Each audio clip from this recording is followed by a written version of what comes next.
You know what's hot this week? The Goss. Well, yes, and our guest co-host, the one and only Delta Work. Yes, and this week we talk about the variant. Yeah, Miss Variantra. And we also get a mini masterclass in drag performance, some tips and tools for success.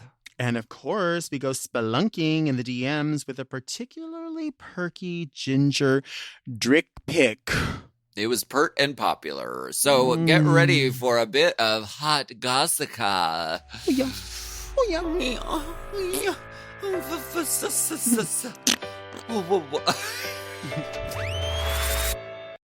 Forever. Dog.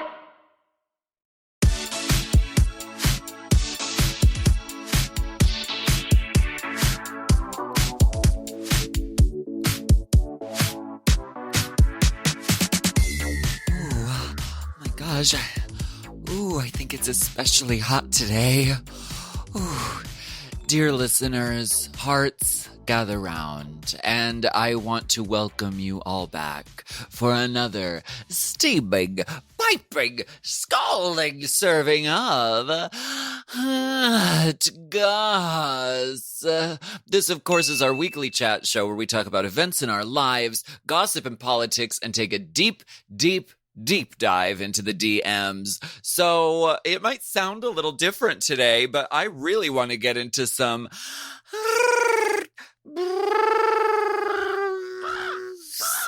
today. Okay, you didn't hear Willam chiming in on the lives, politics, deep dive.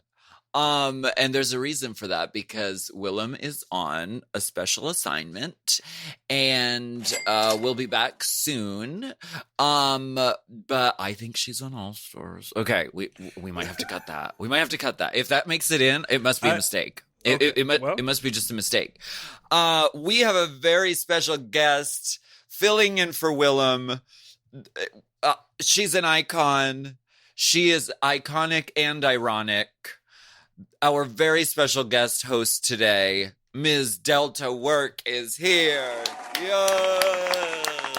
I am excited to be here. You know, you and Willam were my first introduction to being on a podcast because I had only ever done your podcast, and it was because of the two of you, obviously, that it was like, hey, why don't you do your own podcast, do your own thing, like put your voice out there. So it's fun to sort of circle back around here in this spot. And I know you're supposed to do like a deep dive here, but I feel like we should just belly flop. You know what I mean? That's what I say. I think that's a good idea. Yeah. I'm into that. And like I remember that interview that we had you on the pod to just talk about Drag Race and your journey, and you're so hilarious. You have so much to say. Your voice is pleasing to the ear.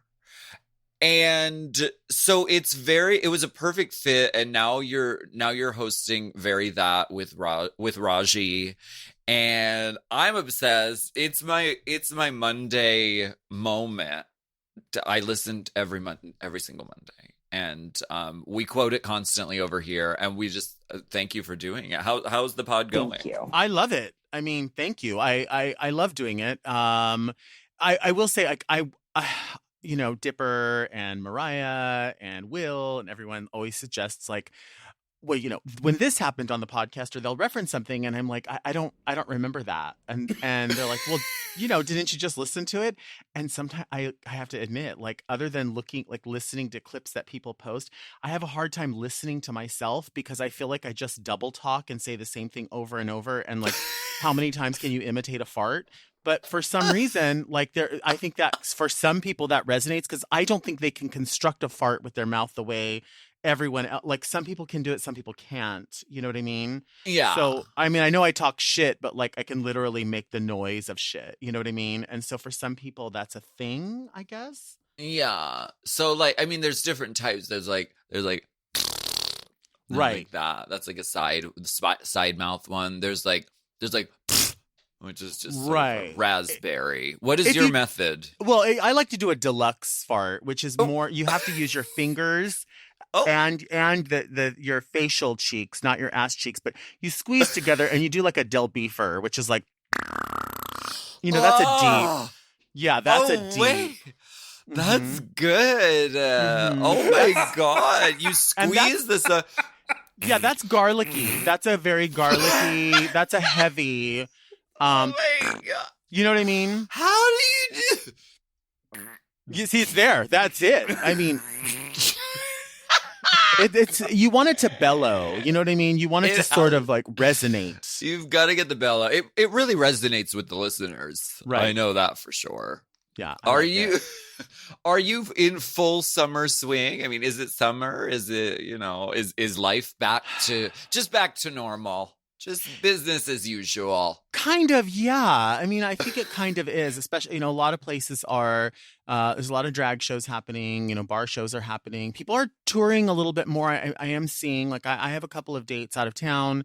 But, I guess it's different for everyone. I feel like I found myself sort of back into like the same place I was in before. I sort of, for the most part, represent myself. So it's Mhm. always that sort of thing where I'm like reaching out to people that I've either worked with before or maybe new venues. And there's kind of this, weird dichotomy where, people like will say, "Oh, I'm very interested in having you. I want to have you." But then they'll like fall through on their end. And then you kind of don't want to look like a dick because which hat do you have on? Are you managing or are you talent, but you're both?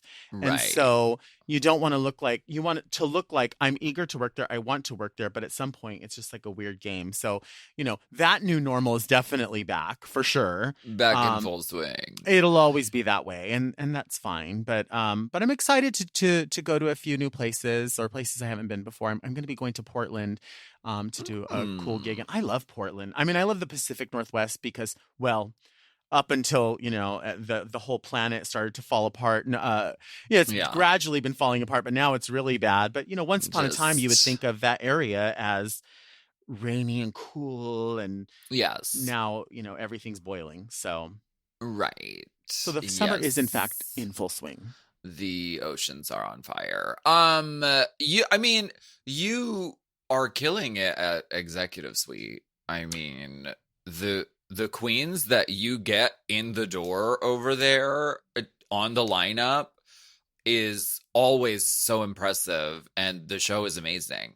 I've been there to see it, and I've been there to perform, and all around A+ 100% experience all around. I mean, I appreciate hearing that. We had such a good time, and like you said, you've been there to watch the show. Dipper's been there to watch the show several times, and you participated in the show as well. And it's I think it's always interesting because when people think of the term drag race queens or dragula queens or kings or drag entertainers being at a space, you would think that it has to be, chandeliers and this and that and the other. But okay. I think a lot of people kind of do think, when especially if they hear of a price tag that's expensive, they think that that's going to be the case. But really, it's about the flavor, I think. And the flavor can be in a tent, or it can be, in a fully plain warehouse where just people are, the personalities get to be there, and that's what's exciting about it, especially when all of us get together, so it's fun. I went to see the show out there, and who was on the line? I mean, Silky Ganache was on the lineup, Raja O'Hara, Akira C. Davenport, all on the same night. Yeah, we're all guest starring there, right. And I was like, this is like this is foolish. This is so. This is an embarrassment of riches. It's too much stellar entertainment. Yeah, we're really lucky. I mean, we like this week, Lala Ree's going to be there. Anastasia Nakwe will be there. Rock'em Sakura is going to be there. So it's like it just kind of changes. Sometimes there's Dragula people. Vander Von Odd is returning. It just depends, and it's like so fun. It's really fun to do the show, and do people always out in like Long Beach, do people always tip that way? Like it's their last days and they're giving away all their money? Because that's what it was like when I was out there, and Right. the suitcase was like brimming with $1 bills, Right. stacked, Right. not crumpled, stacked. I will tell you that, I mean, I have always experienced generosity, especially in Long Beach. And maybe that's just because it's kind of like my hometown or whatever, but I see it for everyone, Yeah. especially as we were emerging from the pandemic and trying to get into a new normal. People were excited to be somewhere. But then when they Yes. realize, like, oh, you're establishing sort of a quote unquote brand here where it's like, you know, the stars under the starlight, or, you know, however they want to call it, people just started, you know, tipping more and more. I will say that, I mean, and if this secret gets out there, and I'm sure it is because we're recording this, and then that's the point of it. Listen, those butterfly nets, I don't know if it's for some people a game of like, let's see if we can fill it up, or like what it is. But Right. I feel like sometimes when you perform without that back in the day, weird to say back in the day was 18 months ago, people Right. would maybe see your hands full and go like, oh, I don't know, maybe their hands are full. But I don't want to now burden when her. it's now your hands are up and it's like a game, like throw it in there. I don't ever want to get rid of it. Like I you know, clearly would love for Good. everyone to feel safe forever, but you know, I mean, to be honest with you, you know, I also try to count that money like 2 days later, because they say the virus dies and we have we sanitize our hands, all that stuff. But I want it to last forever because I want that money. You honestly probably could, because money is filthy. And so like why not have a receptacle and a tool to help facilitate the transfer of the dollars? I mean, I do feel like I don't want people to think like it does separate it a little bit, and so my fear is that people are like, oh, she swears like that, you know, she can't be part of this or something, because there's an intimate sort of moment there that happens. She's too good for us. She doesn't want to touch. Like she has to put a condom on her hands, like in order to accept like this wet dollar. Like, but That's fine. I mean, it's safe sex. Right. Wait, Dipper, I want to ask. I what- just want to ask, and then we'll go to the break. But the last time I was there, the guy who changes out the $1 bills, he explained to me that he sanitizes all the $1 bills with cinnamon and cinnamon flavored alcohol, and then warns you not to touch your eyes after you touch the money because it's spicy. Right. So the owner. Wait, is the that owner, why the one money of the owners smells the way it does? Yes. So in the beginning of the pandemic, or not beginning of the pandemic, but when we were released into performing outside, I started to notice that like the money smelled a lot like Christmas. And I was like, why do my $1 bills always smell like Christmas? And I burn a lot of candles at home. So I thought, do I keep it? Maybe because I keep it on the bookshelf. It's, you know, but nothing smells that strong. Then I came to realize that one of the owners, Lenny, he does sanitize the dollars before they go out and after they're counted, but he sprays them with a cinnamon scent, like from, I don't know, like a Home Sweet Home craft store or something. and it gives people an experience. So it's, and so, you know, it is a lovely scent, but don't rub your eyes after you touch the money. Which you shouldn't anyway. Money's filthy. Right. Money's filthy. I literally thought it was just from being in the dressing room and the money was there and like people were like smoking, and like I thought it was a combination of cigarettes and your perfume. I honestly did, because the money smelled sort of like it had this like signature fragrance. This is something, these are the details. This is why Executive Suites is what it is, because of the details. The money is scented, for fuck's sake. The money is scented and sanitized. We're going to take a break and we'll be right back. But let's do the Rainbow Spotlight. Oh, so we like to spotlight rainbow music from time to time over here, Delta. Okay. So today we have a rainbow spotlight, which is called Love Me by Macy Rodman. And we're going to listen to a little bit of it right now. Well, if I speak with all honesty, I should have said no.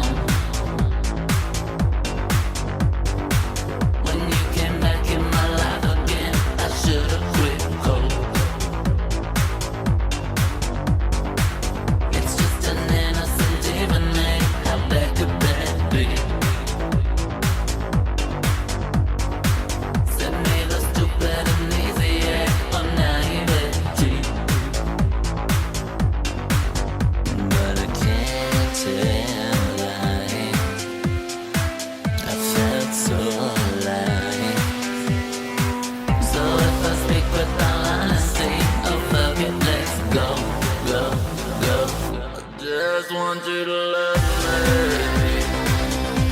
I want you to feel the way I do. I just want you to love me. And I want it to be true. I just want you to love me. I want you to feel the way I do. I just want you to love me. And I want it to be true. I just want you to.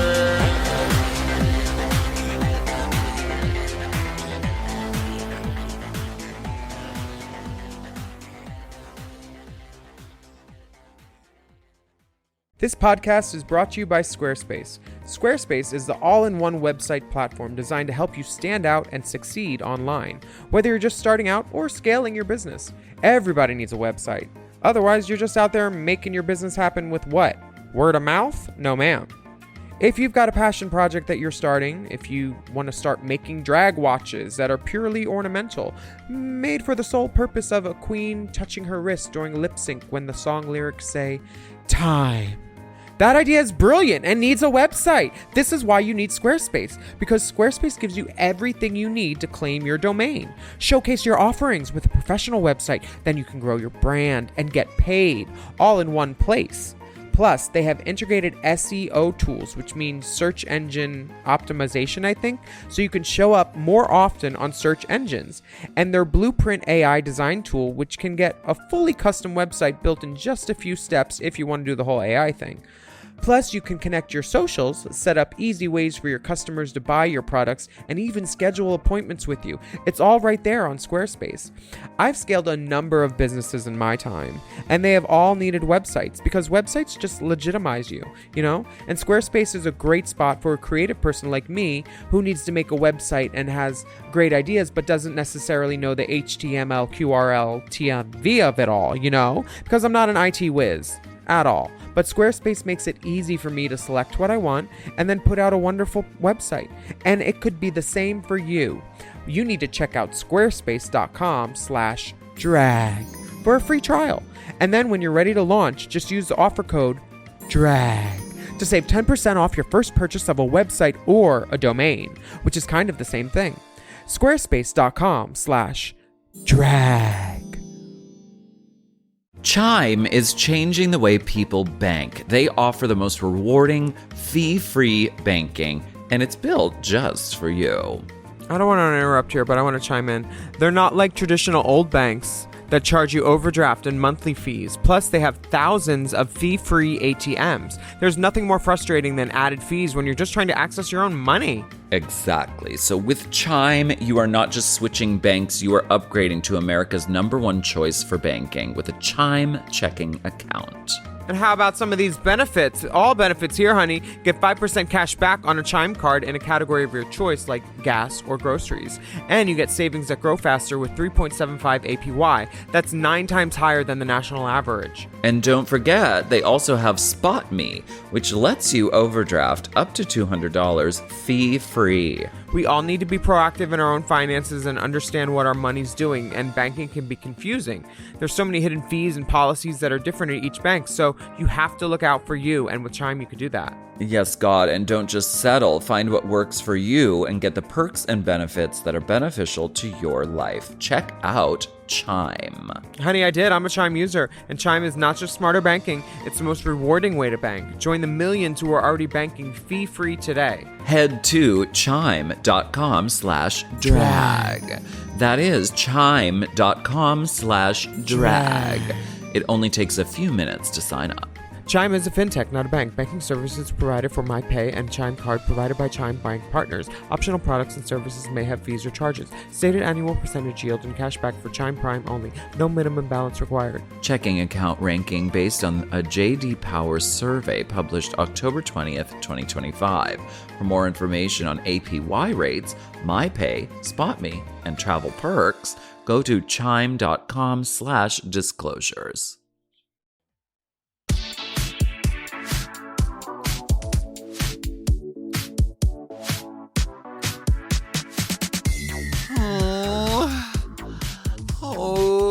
The Hot Goss.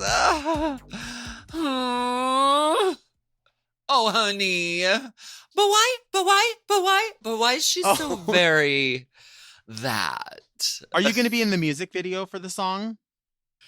Yes. Can I please, please, please? We're releasing a full cut. Can we do like a 12-inch disc version of it that's just like 20 minutes long? At least a 9-inch one. At least 9. I really think we should do. I think extended club mixes are going to come back. I know so. I feel it in my bones. I feel it in your bone. Did you? Okay, this is okay. Did you know that it's non-binary awareness week? Yes. Okay. Well, I did. I'm glad you knew. You're like, yes, everyone knows that. I mean, listen, I don't think it's on. I have a little calendar from Hallmark that tells me what gift giving day it is, and this isn't on there. I don't think, but it should be. And I think moving forward, we will be sure that it is. It better be. Hallmark. Yeah. Hallmark, apologize. Hallmark, now be accountable for this. Okay, so a post on Tribe Called Queer gives a great window into some non-binary 101 facts, some myths, and ways to support our non-binary siblings. So here are some highlights from their Instagram feed, but you should check it out yourself at A Tribe Called Queer. Okay. Right.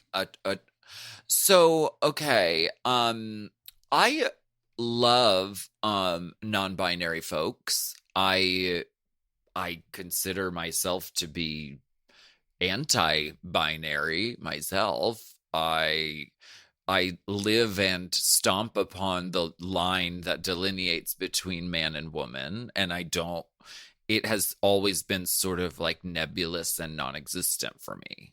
Right. So like I vibe with this and I love it.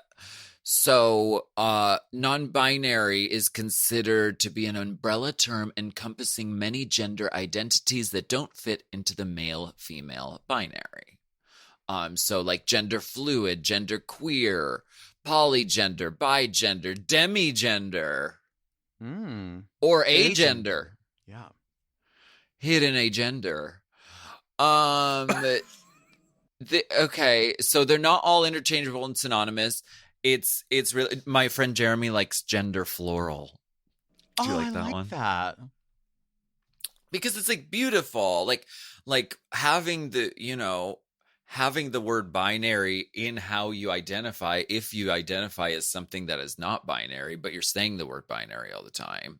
So he's like, no, I want to say gender floral. It sounds beautiful. Gender expression is beautiful. So. Do you? I mean, this is coming from a real place. I really don't know. Like my fear is that maybe I don't know if I'm gender floral. You know what I mean? Or I don't know what the exact term is for me. And I would hate to use, like, one time I got in trouble a couple years ago. I got in trouble for using the term bio queen to describe someone who told me that they were a bio queen. They said, I'm a bio queen and I'd like to be in your contest.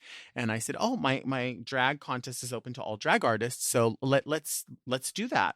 So I shared in the list, like, of course, if you're a bio queen, please join. And then several people joined in on this conversation and said, how dare you? The term is hyper queen. And I said, I'm so sorry, I have not heard that term. And they said, well, educate yourself. And I was like, thank you for the education. I will start using that in addition to bio queen. But somebody told me that they like to be called bio queen. So as far as like the binary, like the idea of gender floral or some of the other terms like polygender or agender, my fear is that, like, if I use the wrong term, then I'm gonna like be in trouble in some way in my attempt to try to use the right term. Right. Yeah. No, I get that. I completely hear that. And I feel like it's like a personal thing, and it's like if that's what speaks to you and that's what you identify as, then like work. I think the policing of of the language that people use, like for instance bio queen, especially when you were describing someone who described themselves and claims the phrase bio queen. Like some people are like, no, I'm a transsexual. That's how I call myself. That's what I say. But then there are some people who say transsexual is outdated. We don't say that anymore. So it's like an ongoing conversation. And I think all across the board, compassion is so important. And if you want someone to educate themselves, usually the best way, like if you're trying to teach a child to like use the toilet. Okay. We want the child to learn how to use the toilet. But if a baby like poops in its diaper, do you like scream at it and like punch it in the face and say like, how dare you fucking do that? You fucking idiot. Fucking do better. If you do that, the child will grow up really fucked up and really scared of pooping in general or in the toilet. So it's more like, well, okay, now when you have to go poop, you can do it over here, and it's fun, and it's great. So like, so it's unacceptable to poop at the salad bar, is what you're saying. But you can be compassionate about like, okay, like maybe there are. I'm just asking. You're asking for a friend. I think that compassion is so important. Sense of humor doesn't hurt either, you know, when we're talking about gender and gender expression and all of these things. That's what I think. So Sheenis Easton is not a fair name, like a fair drag name, like you wouldn't say that. She-ness, like she, like the net, like ness, like the essence of she-ness. Sure. Easton, that is completely acceptable to me. And since I'm, you know, I'm a go-to authority on proper language, so I'm glad you checked with me. I'm not in trouble. Yet. Let's hear some more of these factoids here. Dipper's trying to keep us moving along.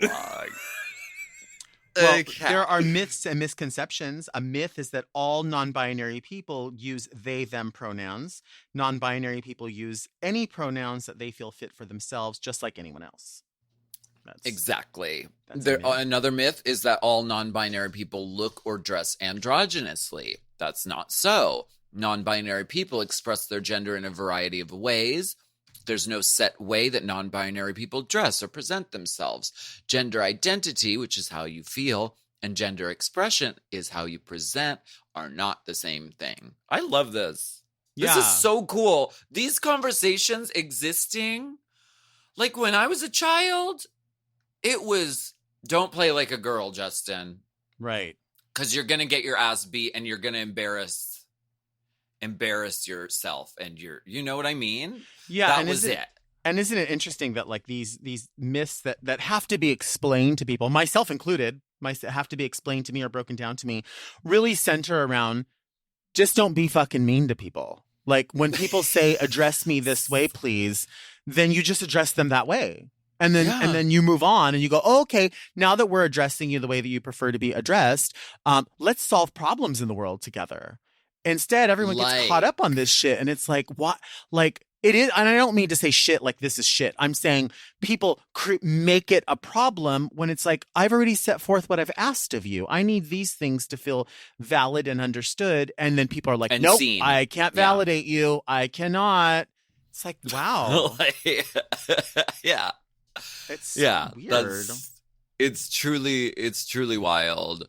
Okay, another myth is that non-binary is a trend. The truth is non-binary people are nothing new, and non-binary identities have been recognized for thousands of years by cultures and societies all around the world.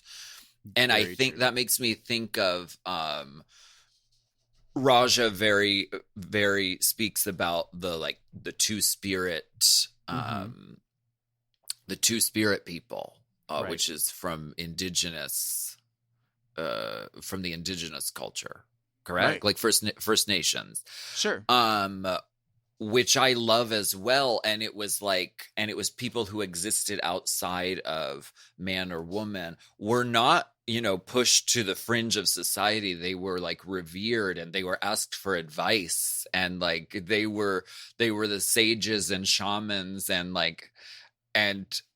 we're revered. And like, I think that's really cool to remember that this is not a new thing.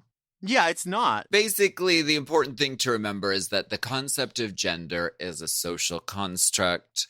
In the words of Sasha Velour, gender is a construct, tear it apart. Very true. That's how I feel. That's how you see it? That's how I see it. That I calls it like I sees it. I call it Alexa season. The important thing is that there's no one way to be non-binary, just like there's no singular way to experience womanhood or one authentic way to be a man. Non-binary people deserve the same space that men and women are granted to not fit a single narrative of how they're supposed to act or look. And it is Non-Binary Awareness Week. The more you know. Dun, dun, dun.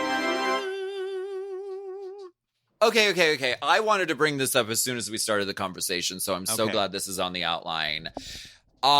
People are getting COVID. People who have been vaccinated are coming down with COVID, and it's not just like, oops, I got a fluke test result. No, it's like they're getting sick, they're getting fever, they're getting achy, they're getting sick. Right. So what's going on? Well, I'll tell you what's going on. I'll tell you what's going on. What's going on is that just like, let's say, for example, having a gastric bypass surgery. When people have a gastric bypass surgery, it is a tool for weight loss. So it is to assist in weight loss. You can have gastric bypass surgery and lose 0 weight. Because you can eat right through the surgery and then just become ill, and then it's no good to you anymore. When people were offering up that we are going to get vaccinated, it was going to be a tool to work alongside keeping your hands clean, not breathing on people, not licking money, not doing all of those things. But people were like, fuck, I can't wait to get out of this. I can't wait to get out of this. As soon as I get my vaccine, I'm going to party. And then they did. Yeah. And then they were like, I don't understand. I took the vaccine. I stood in line for 4 hours. How dare you? And it's like, no, this was a tool. This is a tool to help you. And I hate to shit on everybody, but I've done it before. And I mean, the most dangerous person is the person who has nothing to lose. And I have nothing to lose by saying I would absolutely not be surprised if they were like, oh, we're back in lockdown and you can't have any more toilet paper, because people don't give a shit. People absolutely have not learned anything in 18 months. They've learned nothing. People will breathe all over you. People will, oh God, I got to get right behind you in line at Target because I just got to get up there. They don't care. They don't care. And then they wonder why over and over and over and over it's going to happen and happen and happen and develop and fuck. Yeah. No, it terrifies me completely. And it's also like, it's terrifying to see this sort of like opposite shaming, that like we did the shaming thing of like, oh, you're not wearing a mask, you don't care about humanity. Now it's like, oh, you're wearing a mask, oh, what's wrong with you? Are you like sick? Are you like crazy? So it's like, what if your personal choice is, I want to continue wearing a mask? I know it's not mandated by the state anymore, but what if I choose to? Well, and you're right. I mean, and that's the thing. It is a shaming thing, because it's almost like there's this like uncool element to it. Like, oh, stupid. Like, why? That's so old school. Why are you doing that? Like, I see, listen, I've seen queens shame other queens because they still wear Kiss active length press on fucking French manicure nails. And then other people are like, you don't have your nails made that are 15 inches long. How dare? And it's like, well, I'm still wearing nails. They said, like, that bitch said, like, as long as you're wearing nails, you're doing drag. Like, I've got them on. Exactly. Have you ever heard that, girl? It doesn't matter. I've heard of it. I believe it is able. You can stream it on Spotify or Right. Apple Music or whatever or buy But it you on feel me? iTunes Like- if you're a big spender. But you feel me? Like, I mean, like, and you know, and I'm oversimplifying, but I am saying, like, the idea is that, like, people constantly want to, like, oh, that's dumb. Oh, stupid. But they were the first people that were like, oh my God, I have to make a mask that matches my outfit. And it's like, Right. so we're wrong for trying to ease into the new normal. You want it to be like next day is back to where I don't want to go back to where we were. I want to go where we should be, where we should have been all along. Not humiliating and beating Asian people because they wore masks before all of this, and blaming and being disgusting to people and being cruel to people. I don't get it. I don't get it. But, you know, it's been 18 months and here we are. Yeah. And it comes down, and it kind of ties into what we were talking about before, is like shaming doesn't really work and it doesn't get anything done. It makes you in the moment feel superior and say, well, I'm right and you're an idiot, so fuck you. But it actually doesn't move us forward or get us anywhere that we want to be. But do you remember, like, during, like, and I would say just like maybe 6 months ago, like, people were getting in trouble online because they were like, oh, I saw girls at a show. Yeah. Mm-hmm. Or I saw the girls in Puerto Vallarta, or I saw this over here or that over there. And they were, you know, there was Instagram accounts about it and Twitters and this, that, and the other. And people were like, they're never going to come back from that. They're never, I don't know what's going to happen. They better apologize. They're not going to be able to sell, you know, their products or their sanitizers or their this or their that or their magazines. And then sure enough, as soon as the next wave of like, oh no, everybody's vaccinated. All those people are booked, headlining all over the place. And everyone forgot that, oh, you were shitting all over them. Right. Just so you could get it off your chest and be like, ooh, bitch, I got a lot of likes on my page because I shat all over them. Yeah. But I can't wait to be first in line at their meet and greet and let them know you got me through the pandemic, girl. Yeah. Fuck out of here with exactly. Shit girl, please, Girl. I believe Very. is in order. But why is the variant named after you? Do you feel pressed that it's called the Delta variant? No, but no, I don't. I think it's, I actually, you know, what's interesting is like, the more I was hearing about it, I wasn't hearing anybody like mention anything to me. And which really means I'm really not on like the Drag Race fandom radar at all, because they're like, oh, really? I know of Delta Goodrum, the singer, but like, who is Delta Word? I don't know. I don't know what that means. I know Delta Dawn. Yeah, what's that flower? I don't know her. What is that flower? Delta Lake? I've heard of Delta Lake, but not, I don't know. Delta Lake. No. I think you're thinking Delta Lake. Yeah, and then they're that's like, who you're oh, thinking. wait. Oh, I thought Darien Lake was on 2 seasons of Drag Race. Never mind. I don't know who that is. And so I was like, well, where's all these memes? Like, where? It's my time. Like, and people were like, no, it's still not your time, girl. So a couple of people, like, you know, sent me things or whatever, but the only meme that still floats around is like it's like the guy, or it's the guy. It's me holding letters on Drag Race, and people are like, bottoms when the water bill shows up or something like that. Like that's like the only thing I've ever seen. But the variant, people are like, no. So I don't know. Wait, what about the one of you driving the van? Well, like that. But I mean, you know, What as far did it as say? I don't know, but I've seen it. But, you know, it's like it's not like Delta variant. It's like Delta vary that. Delta vary that. Very that. I saw the one meme. We're gonna go to break, but I saw the one meme where it was like a picture of Delta Burke, and it said Delta, and then next to you it was you dressed as Delta Burke, and it said Delta variant. And that's just the sad story. I made that. Yeah. That's the sad story. I had to make that in order to throw some relevancy, like some relevance out there. Like, hey guys, you want to make fun of me too? Because, oh, you don't? Well, I'll make fun of me and then you guys can make fun too. And then I'm part of the quilt again. Right, guys? Hey, I want to go with you guys. You know what? Post it on TikTok. All the kids are on TikTok. Girl, I'm on TikTok and nobody cares. Fuck TikTok. See, I don't know how to. Okay, we'll talk about it when we come back. We're gonna take a break. Okay, and we're gonna both get on TikTok. Okay.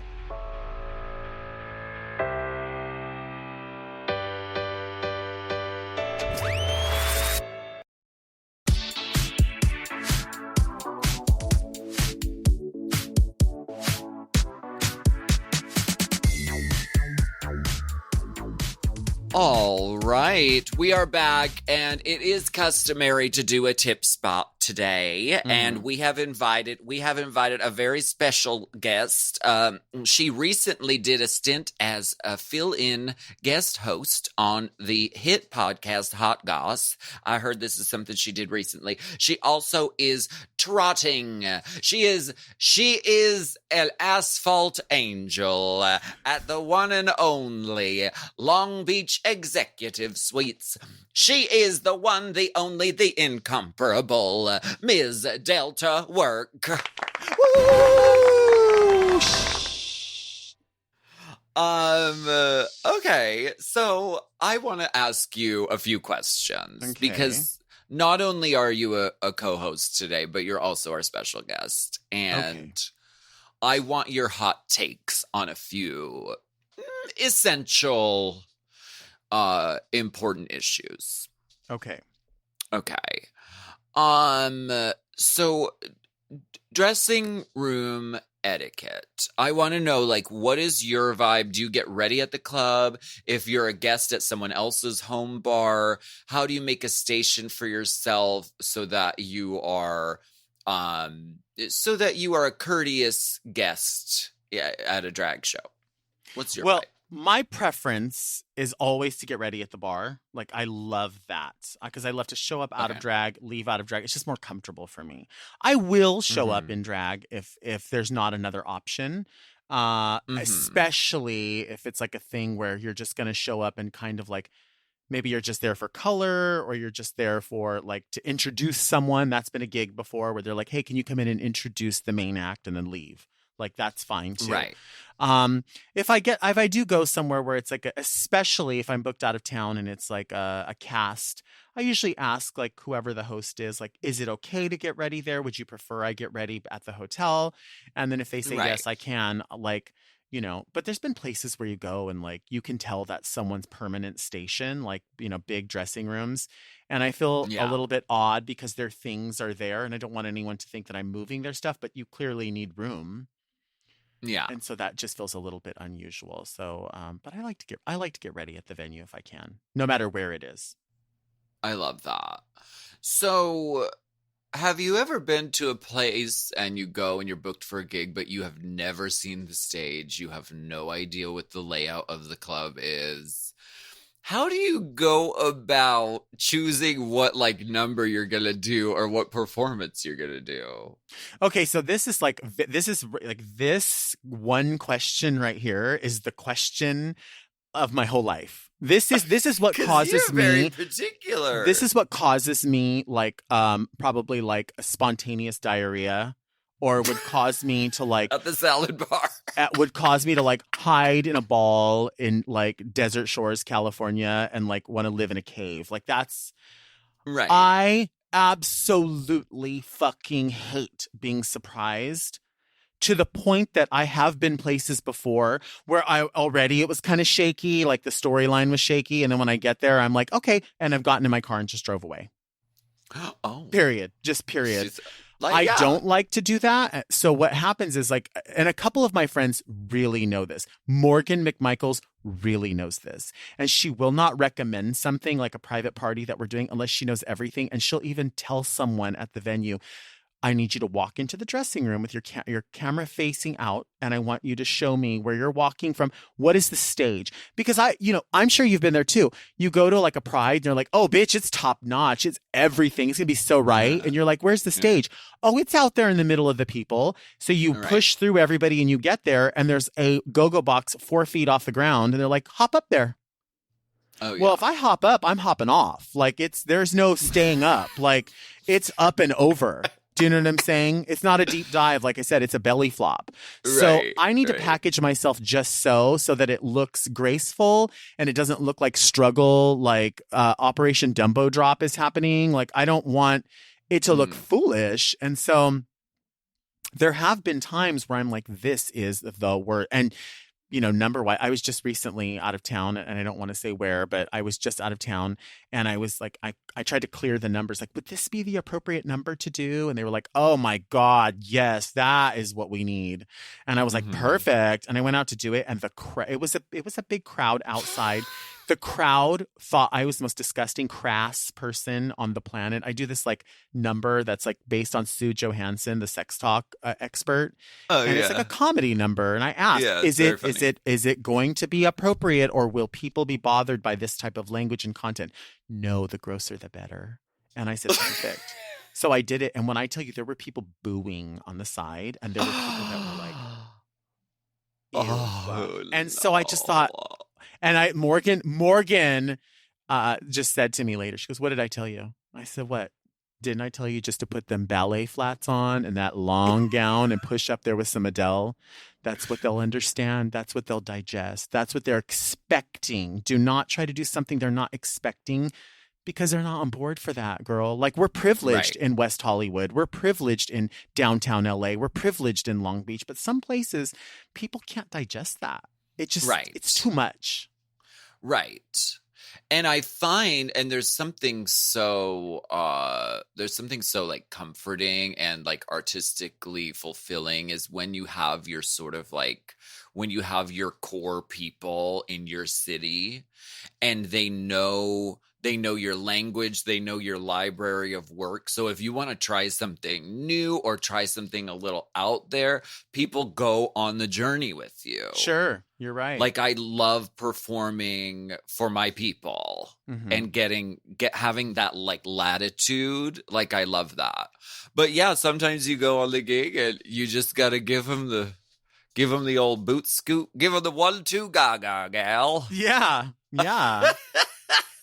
But sometimes I go and I'm like, I think I was just bamboozled, hoodwinked, and run amok. Well, they told you the dirtier the better. And I was like, what? And the girls are like, oh my God, what are you doing? What is happening?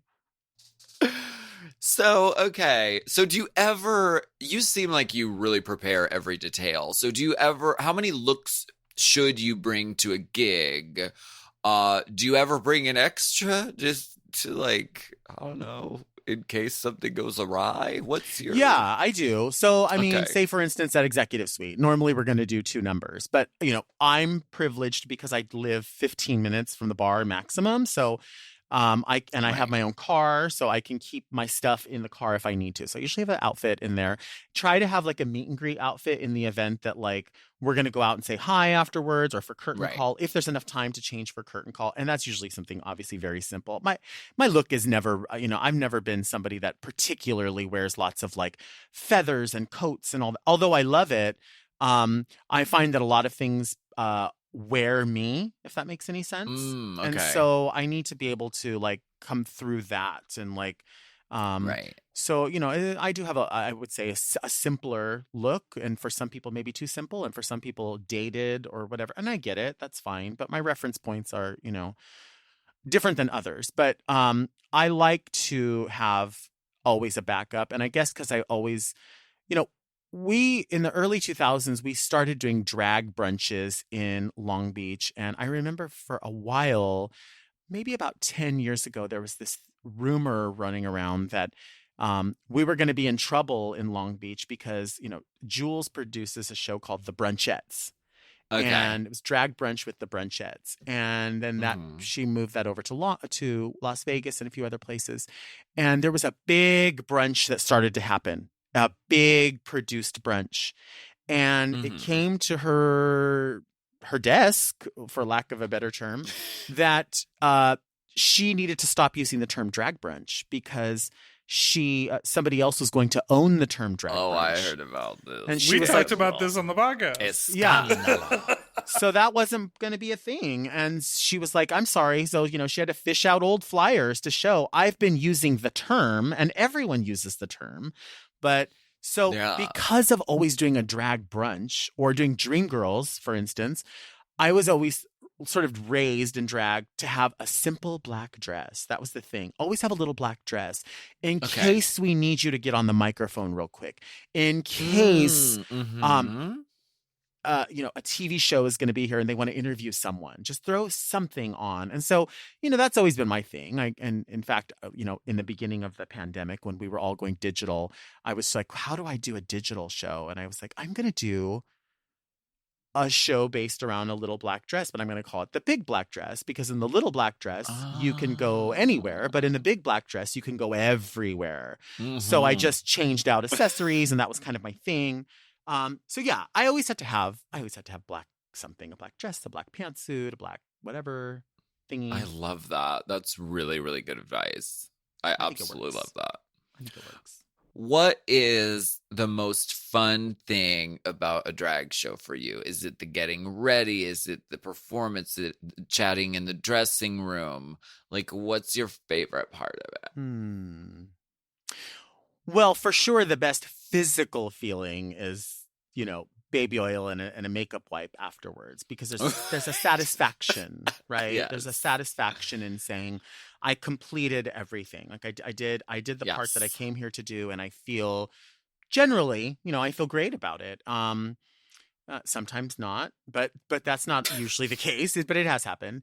But I definitely like the getting ready element. I love the kiki with the girls or the boys or whoever's in the show. I love that. I do love performing, of course. But it's definitely the camaraderie. It really does matter. And like, we were talking about specifically Executive Suite, because that's what's on our radar right now. That's what's happening right now in LA for us anyway. Because a lot of new entertainers from Dragula and Drag Race are making their way through, I get to meet people that I literally, I haven't had the opportunity to meet because I haven't been out anywhere. And two, I hate to say it, and this sounds awful, but because I haven't really watched that much of more current seasons of Drag Race, aside from, now watching All Stars, because all of our friends that we already know are on there. Right. It's my introduction to them. So in a way, I don't even have like a preconceived notion of anyone. Right. Which, as somebody who's been in front of the camera and behind the camera in that machine, I'm still a fan of Drag Race, Dragula, Mas Draga, like everything. So because of that, I'm going to have, a preconceived notion of going, oh, I saw so-and-so. But then I have to sit back and say, like the rest of us, girl, you were in the same situation. That's 14 hours of filming, or 28 hours of filming edited down to 47 minutes. Yeah, like, I'm sure more conversations were happening. So, and plus, recently I haven't really had any, as they say, a pony in the race. I haven't known anyone really. Right. So, getting to meet these people at the shows is fun. Yeah. I like that. Well, I thank you for being our tip spot today, and I hope you'll stick around for spelunking in the DM, or belly flopping into the DM. That's the only place I'm going to be. All right, great. We'll be right back. Let's take a break.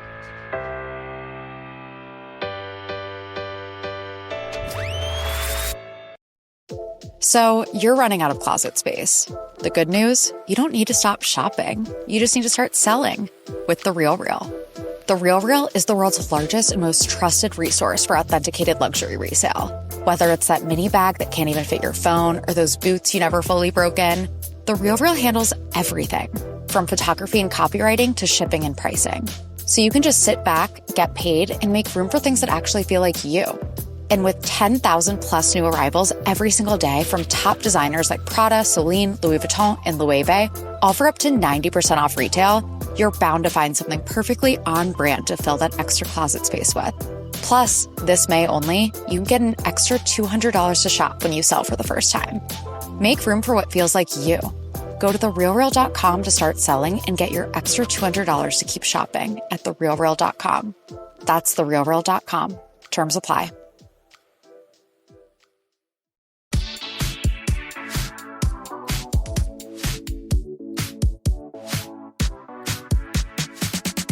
Now, Willam is not here this week. As you know, Willam is on special assignment trotting across the globe. I think she's on All Stars. I don't know. Check her social media. Let me know. But we are today, Delta and I are going to go belly flopping into the DMs. Wait, do you think Willam is on All Stars? I don't know. I mean, she's not here. She never misses a pod. You know, I don't they know. have to start. I think they have to start theming the All Stars, like All Stars dancers, All Stars celebrity impersonation, All Stars celebrity, right? The bad girls. I was thinking, who would be in that though? Who would be in the bad girls? Who's on the bad list? I actually heard that All Stars 2 was sort of being pitched as the Bad Girls Club kind of season, which I mean, kind of vaguely. I mean, I don't know how that really worked out, but I heard that it was like originally set out with that in mind. Like we're gonna put like kind of the bad girls all together. But what about? But see, here's the thing. So yeah, maybe bad girls, like you know, like the girls that like sort of run to their they do their own thing kind of thing. But what about the bad girls that are like on the outs, bad girls like the Willam, Tyra Sanchez, right, even James. though I don't think she was a bad girl at all, the Vixen, who I don't think is the bad girl because I think she got the wrong deal. But people who, I mean, you could be on there. Oh, I think so. At least a member at large. I think so. I definitely think so. What if it was teams? It was teams. Well, we saw how that went. No teams. No teams. Okay. But I would love to see this, and I think it would be a fierce competition. So, who knows? I have a feeling we haven't seen the last of the bad girls. Do you want to do the honor of reading our first letter from Lena? Yes. So the first letter is from Lena. During July 9th's Hot Gossip, there was a discussion about the Californian economy, and as a fellow Californian, I wanted to highlight some facts. While the U.S. has the largest economy, California is the 5th largest economy on the planet, making up 14% of the U.S. economy, while we, California, are pretty much a world superpower. We do not have a larger economy than the rest of the U.S., but could easily be our own superpower if we choose. Love the pod. It brings many chuckles and laughing fits during the workday. Cheers. The mathematical bitch, Lena Algebra. Oh, last name is Algebra. I think I missed that one, that pod, but that means nothing to me. Well, we were going on and on about running our mouths about things we know nothing about, which is something we do over here all the time. See, we do it over there too. But Willam was like, yeah, California is the biggest economy in the world. It's bigger than the whole U.S. combined. And that sounded fishy to me, but you know, I can't even say it sounds fishy because we don't say that anymore. So it sounds bio-queen. It sounded suspicious to me. But no, thank you for clearing this up, Lena. Have you heard of this thing, Delta, called Cal Exit that they were tossing around at one point? I don't think so, but I will tell you what I have heard of. I can see why the two of you are the actual moms, the actual moguls of media, because you're willing to allow someone to bring their letter up on here just to read you and let you know, like, look, girl, y'all don't know what you're talking about. And then you're after reading it. Of course, Willam's not here to like defend her fucking self, but I know for us, like if somebody, I'm sure that whoever is reading through our, like Mariah and Dipper read through ours and they're like, we're not going to fucking let them see these letters. This is so sad. And so I'm sure there's people trying to fucking let us have it. And I'm like, don't let that letter come through because I'll shred it. I have to filter it for the people. I have to tell you, this was on the nice end of things. This was not, I'm sure they do. I'm sure Dipper filters out a lot of the messages we get as well, because I'm very sensitive. And there's a reason I don't delve in deep into the comments section or go on Reddit is because, or check my email. or answer the phone. Because I'm very sensitive. And if somebody tells me, you're a piece of shit, you're wrong, everything you're doing is fucked up, and everything you're saying is incorrect, and you're a fucking idiot, I know that that's not true on some level, but it takes me some like exercise work to get back to a point of remembering that I'm not a total piece of shit. And I would rather just not do the exercise, so never see the horrible like bullshit that people throw at us. Yes, you know that it's not true on some level, but I know it's completely true when they say it about me. Like, I'm like, no, I know. Why are you telling me again? I already told you that. I prefaced everything by telling you that I'm no good. Exactly. Yes. That is a disclaimer. Okay. Thank you. Thank you, Delta. Okay. This next message comes from Chris. Dear Big Dip, Deltalina, and Lasky Lou. Wow. They knew. They knew you were going to be here. They knew our scheduling before I knew it. Huh. Please help me. I need advice. So I have talked to this guy on and off for about 7 months. We started out as... Okay, moving on to the... No, just kidding.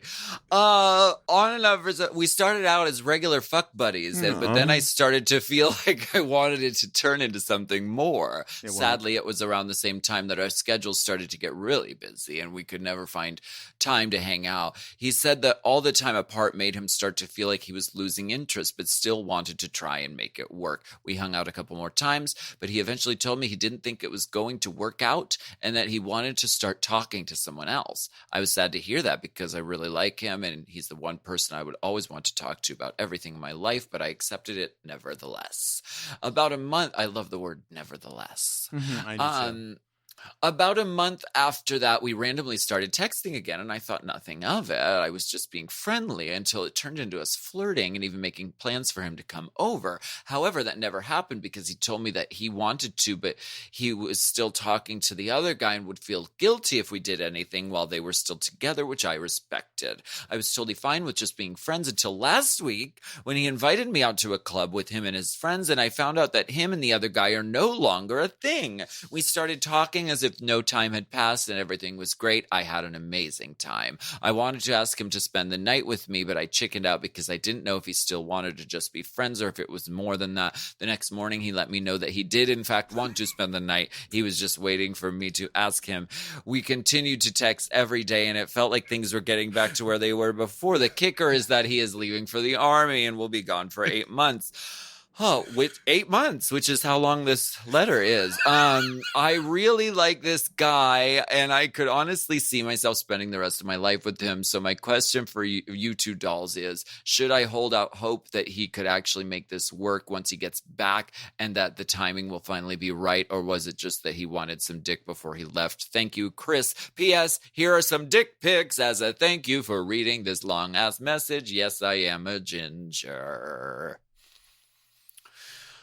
Oh my gosh. I actually, more than anything, the first thing I know about this letter is that Mahogany Teakwood is one of my favorite soaps from Bath and Body Works, and that is what. And that's the soap. Yeah, so that's the most forgiving thing about this whole entry. Your dick is beautiful, by the by, beautiful body, of course. It's standing straight up. It's like if there were a clock, it would be pointing at like 10 or like almost 11 o'clock. Right. This 11 o'clock. 11 o'clock. This dick, I believe, is made for missionary because that in that position will hit your G-spot better than if you were taking this doggy. It would really just hit up that tailbone. You know what I mean? So like, right. I don't need that in my. You want that the other way. It's beautiful. He doesn't love you. He's not interested in you. And he probably doesn't even want dick, to be honest with you, because all you have to do is download an app and you can get whatever dick you can filter it. It will come to your door for free. He wants to waste your time. He wants to feel important, and he wants for you to so he can just say, all these guys want me. A lot of people want me. I don't know, and wants to feel because that's how he feels validated. And it's fucked up because you don't deserve that. But that's what's happening here. Like this game of leading on is going to get boring to you after a while. And after a while, and I don't know if it's going to happen tomorrow or if it already happened or it's going to happen in 30 years, but you'll figure it out. You're too good. You're too beautiful. You're too important for that. And this game that's being played is absolutely 100% a game. 100 million% a game. There's no other way about it. And I won't hear of anything else. It makes me that's very good advice, Delta. reading this letter, this monumentous letter. I mean, the letter is longer than the dick, which is hard to believe because the dick is pretty long. Beautiful. It made me remember being young and having the sort of like drama of, this is the only guy, this is the one, and if it doesn't go absolutely perfect with this guy, then my life is over. Right. And I just want to reassure you, Chris, your name is Chris, yes, okay, Chris, that you are young, there are other people out there who won't, like Delta said, who won't play the games, and you know what, maybe if he comes back from the army in 10 years or however long his tour is, maybe it could work out in the future, but you cannot put your life on hold. You are young, you have a dick that stands straight up, the toilet paper isn't even on the roll holder. It is just placed there because you have an active, busy life and you have places to go and things to do. Right. You could actually based on this position, you could actually make your own fleshlight out of that paper roll. If you think about it, if you have a Ziploc bag, lotion, you can use the tube there. I don't know how well that's a different thing, but you could. I agree with Alaska so much. Like there are people that will use you because they like hearing you say, I want something with you, and they like knowing that you'll be waiting, and he knows that's why he's doing it, and it's fucked up, and Eartha Kitt, I have this thing in a number, and it resonates a bit. Eartha Kitt talks about compromise. For what reason? Why do you want me to compromise who I am? And she says, I fall in love with myself. And then I want someone to share me with me, and I want to share who they are who they are fully with me. Yes. And we can share together. But listen, Alaska, like you said, you remember being young and eager and all this. I remember that. And then not too long ago, I mean, I know I'm an old lady, but not too long ago, just before Drag Race, maybe just after Drag Race, I can remember trying to change who I was because, there were guys that feigned interest. And this is in the earlier days of Drag Race when I wasn't aware that there were such things as, panty sniffer, drag chasing, like people that wanted the clout or whatever. Cause I was like, well, what clout do I have? You have some kind of clout. Yeah. Or you have something that they want. And so I was like, oh, well, do I need to butch it up, or do I need to, or do I need to pretend I'm more artistic, or don't do any of that. Don't do any of those things. Right. Don't change a fucking thing ever. Preach, mother. Yeah. And this dick is right though. It is very right. Yeah, it definitely is. Do you think that's cum on the mirror or toothpaste? I think it's definitely toothpaste. Listen, we've all been there. I've been there. I am there right now. My mirror has similar spots. And I assure you, it ain't from jizz. It's from toothpaste. Do you want to read the? Yeah. Do we have time for one more message? Of course. Okay, why don't you read it in post if they don't need it, right? They'll play us back at double speed. This is from Haley. I am the newest yoga instructor at my gym. It's a dream career, and I've worked hard to overcome stage fright and build my confidence. Recently, another instructor who's highly experienced and talented told me she wanted to attend my class. She's very nice, but the thought of one of my more experienced contemporaries witnessing my greenness sets my nerves on edge. My question is this. When you both were baby queens new to the scene, how did you handle the pressure of performing in front of more experienced queens? Is it harder than you had expected? Or is it kind of right where you expected it to be? Or had you even planned, or did you even know it all? Thanks for reading. Much love. Oh, that's a Chanel quote.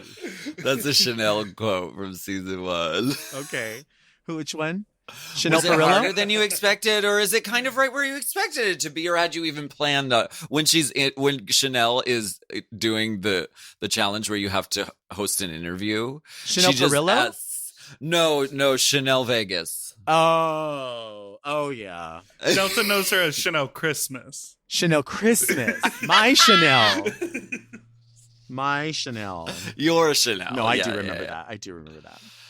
Well, I can speak for what. Do you want to answer this? I can speak to this. I mean, yeah, I think, sure. I mean, I think the second that you're not nervous about the things that you do or putting your best foot forward is when you open the door to sloppiness and you open the door to being lackadaisical about things. So you should always have a bit of, I don't want to say like terror about what you're doing, but a bit of like trepidation, or those little butterflies, I think, push you along to say like, I care. That's why there's butterflies, because I really do care. Yeah. And, you know, many of us will say, I give no fucks. I do what I do. I give no fucks. And I think those of us that say that constantly are really the people that do give a fuck.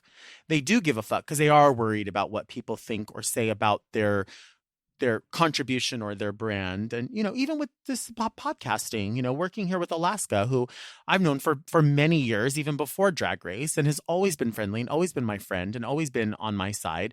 But Alaska has, you know, set this platform here and has invited other people to be part of it. And you want to be able to participate at least on the level that's expected.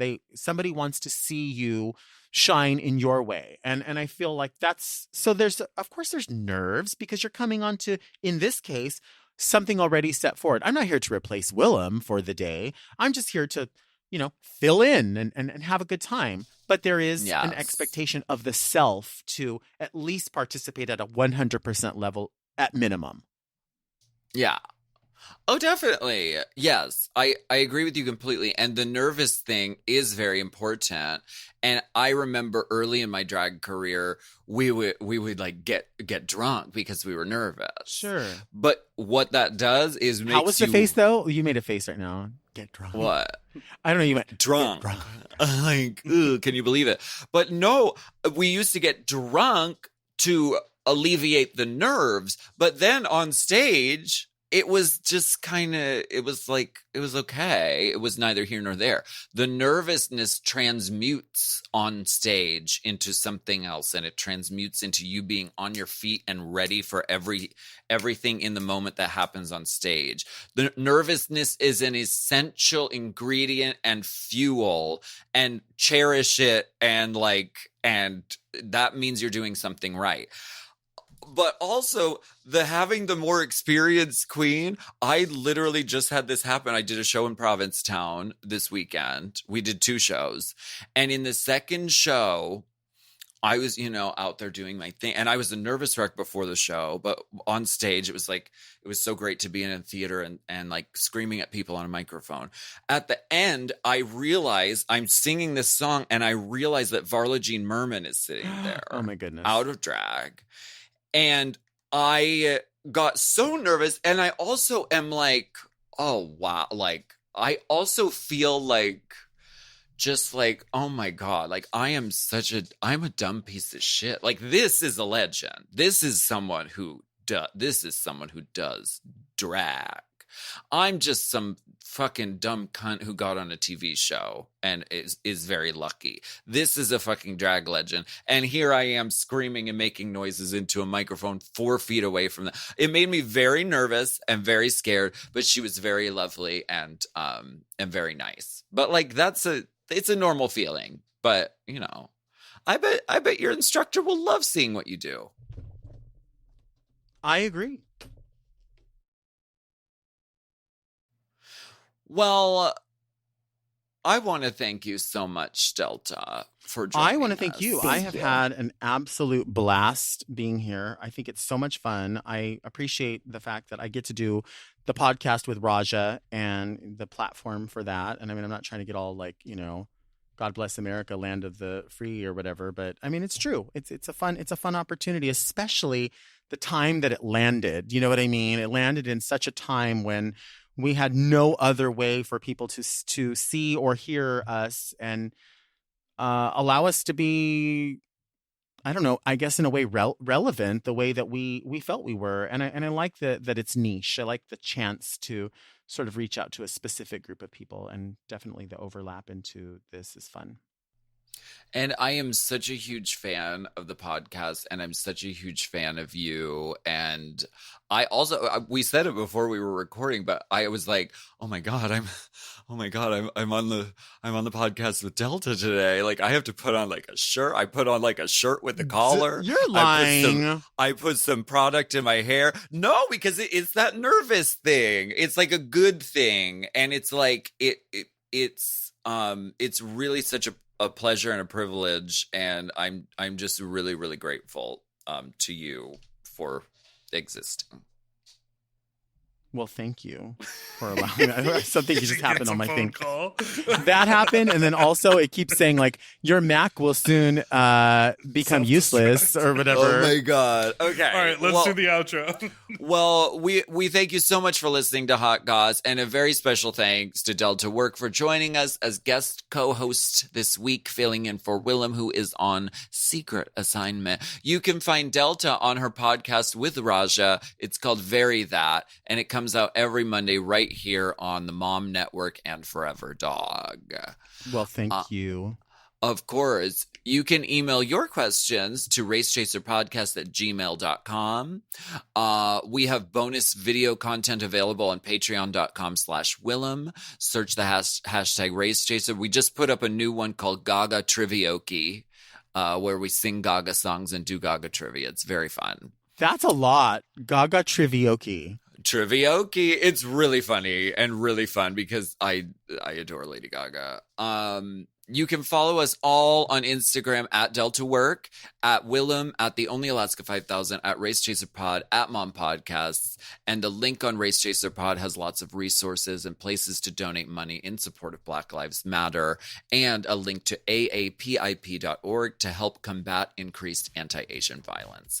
So get the vax, wear a mask, wash your hands, stay safe and healthy, and we'll be back next time with more piping, steaming, scalding, boiling, hot goss. What about hot coffee? You didn't even give me a chance to talk about coffee, about Starbucks. Like, we spilled the tea, but we didn't talk about coffee. I have to come back because I have a lot I could talk about.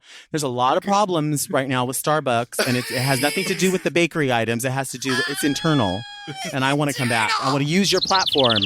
You can, anytime, all the time. I love you. Bye. Hot Goss is a Forever Dog podcast. Produced by Big Dipper. Executive produced by Brett Boehm, Joe Cilio, and Alex Ramsey. Mixed and mastered by Will Pitts. Our theme song is graciously provided by ATF Enterprises. This goss is hot.